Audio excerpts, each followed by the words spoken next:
Hello, this is Tim Congdon. I'm chairman of the Institute of International Monetary Research at the University of Buckingham. This is the monthly update on the global monetary scene.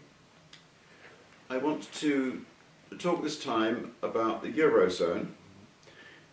There's a number of suggestions, there have been a number of suggestions of another Eurozone crisis in early 2017. I want to debate and discuss this topic, something that's been around now best part of 15, 20 years. And my answer is probably going to be that I don't think the Eurozone is going to break up. Life will go on. But I can see why people are worried. Let me say first of all that I am a long-term skeptic about the plan, now the process of European monetary integration.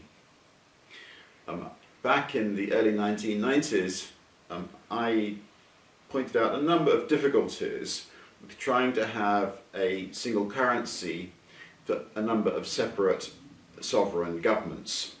And in fact, the problems I pointed out seemed to me to be so serious, the sort of plumbing issues, if you like, such serious plumbing problems, that the single currency wouldn't go ahead. Now, I was wrong about that. And then since then, these plumbing problems have turned out to be rather important.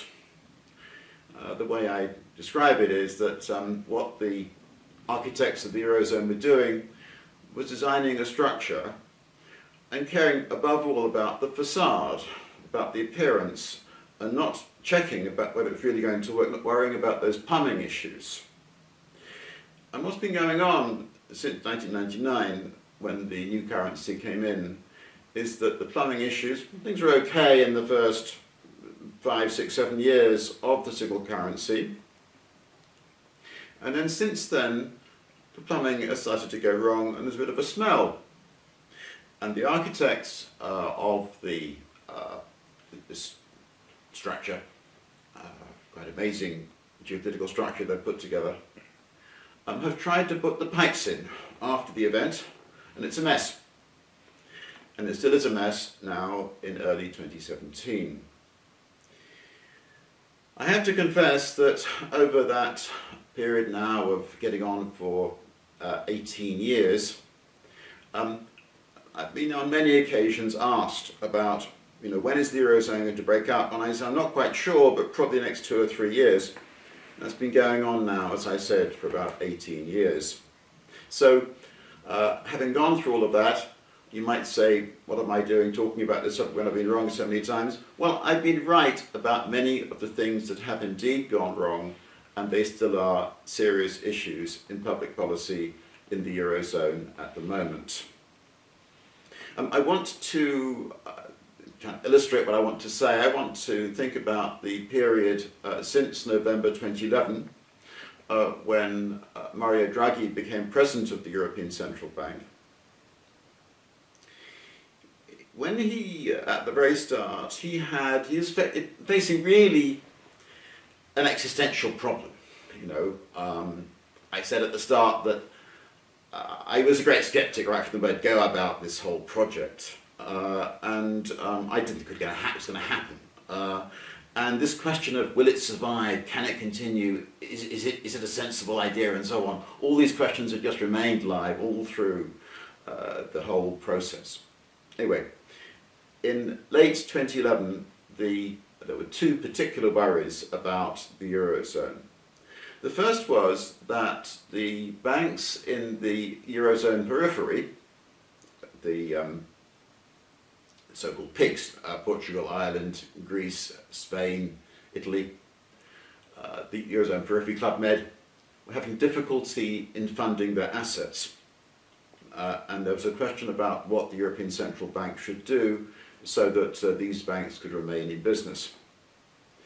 And then related to that was the risk of another recession and of actual outright falling prices of deflation.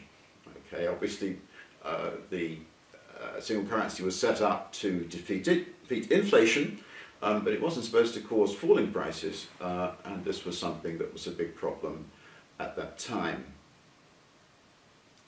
Now, what Draghi did in response to this first problem, the problem of the banks in the Eurozone periphery that couldn't fund their businesses, was he decided to give them enormous loans. The European Central Bank was going to give them what was called long-term refinancing operations. This was 3 years of very large loans at practically nil cost from the national central banks that belonged to the Euro system, that defined the management authorities, the currency issuance of the central bank of the single currency area. And this so-called, these measures, the LTROs, were given the name of the Draghi bazooka, and in essence they worked. Whereas in late 2011 there was many fears that the Eurozone was about to disintegrate. 2 years later those fears had gone, and the Eurozone was still very much in being, and even such struggling nations as Greece and Portugal and so on, Ireland, were still in the Eurozone. They still had banks that were operating as banks, and so on. Now, having said that, let's just be clear that some of the problems associated with this, the Draghi bazooka, haven't gone away. Let's just have a look at this chart that I want you to look at. I've taken this, by the way, from something called the Euro Crisis Monitor, put together by Osnabrück University in Germany.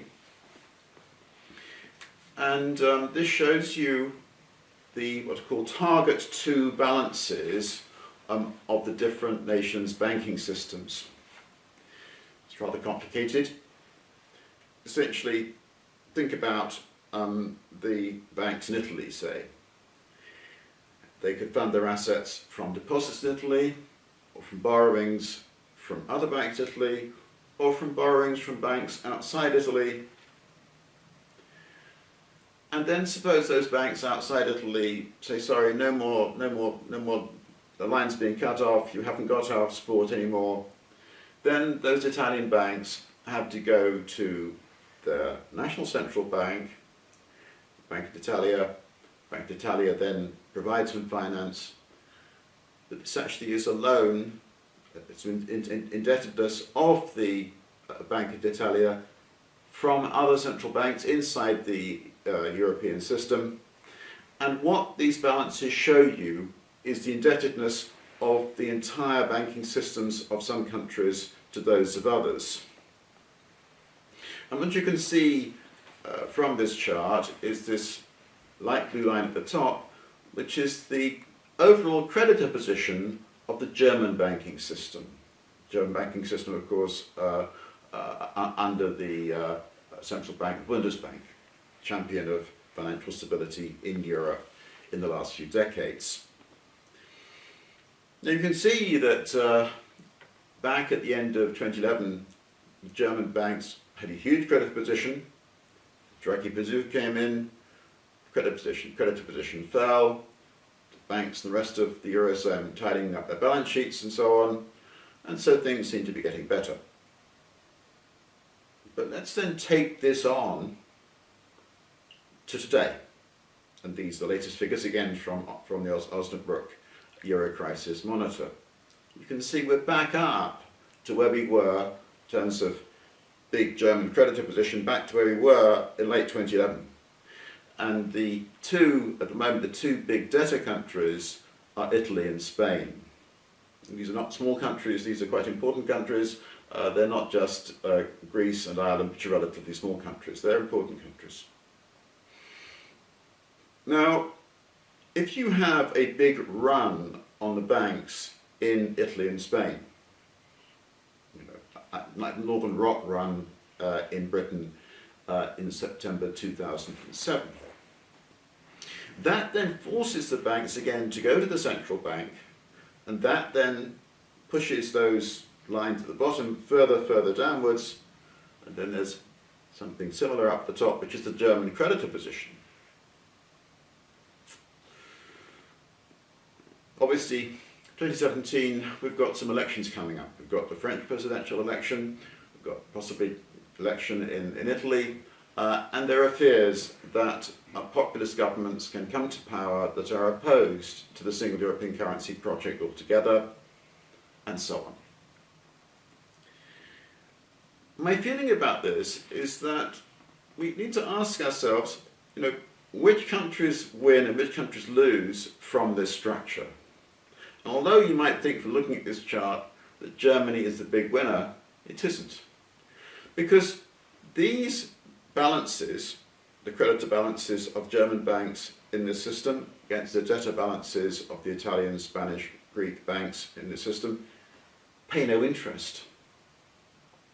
So what's happening is that in effect Germany is a big creditor, it's owed a lot of money, and it's receiving no interest on this money. The effective loss depends on what interest rate you think should be earned on these balances. Normally an equity investor might expect, say, 3, 4, 5% real return, at least in the long run, on foreign investments. In that case, if, say, there's 800 billion euros of essentially investments here, a credit position owed by German banks, the loss to Germany is of the order of 20, 30, 40 billion euros a year because of this structure, this aspect of the Eurozone system.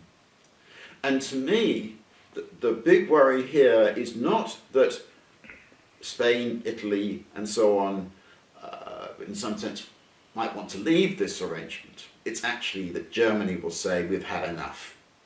We're not prepared to keep on effectively subsidizing other members of the single currency area. Having said that, I don't think this is going to be a problem in 2017. The German economic situation is very good. Just had hardly any inflation. They've had excellent growth. It's a prosperous country, prosperous, stable country. They won't want to disrupt the single currency area because of what we see in this chart. Maybe wrong, all the same, I don't see this as being a big problem in 2017 and probably not in 2018. But we do have to watch these lines, and if that German positive line keeps on rising, yes, maybe there's going to be something to discuss later on this year and on into 2018. The second big problem that Draghi faced when he took over in late 2011 was this risk of deflation. And his reaction was partly the Draghi bazooka, which meant that banks would at least survive and there wasn't going to be an actual implosion of the banking system and a collapse of the quantity of money because of that. But then all through 2012 and 2013, and even on into 2014, he faced this problem that he wanted easier monetary policy in the Eurozone to get out of the deflation. And yet there was opposition to an easing of policy actually from the Bundesbank, from the German central bank. Anyway, early 2015, the European Central Bank managed to get all of the key players into line in agreeing a big program of quantitative easing. So that from the start of 2 years ago now, from the start of 2015, there has been deliberate creation of money by the European Central Bank by purchase of assets in order to boost the quantity of money. Now when this happened, I did actually applaud this change of policy. I said that I thought the program was absolutely right, beautifully calibrated, exactly what was needed. And I said it would lead to an improvement in the economic situation of the Eurozone, stronger growth, and would end deflation, and it was just exactly the right thing to do. And to give the ECB and Mario Draghi and his colleagues their due, it was the right thing to do, and I said so, and it's worked. There's been a big improvement in the Eurozone economic situation in the last 2 years, and all those worries about deflation are behind us. We've now had this increase in oil prices, and price levels across the Eurozone are now rising again. When we bear that in mind, but there isn't a risk of runaway inflation, it's just a relatively stable economic situation. Sure, Germany's doing much better than the other countries, but you know, conditions are improving across the whole of the Eurozone.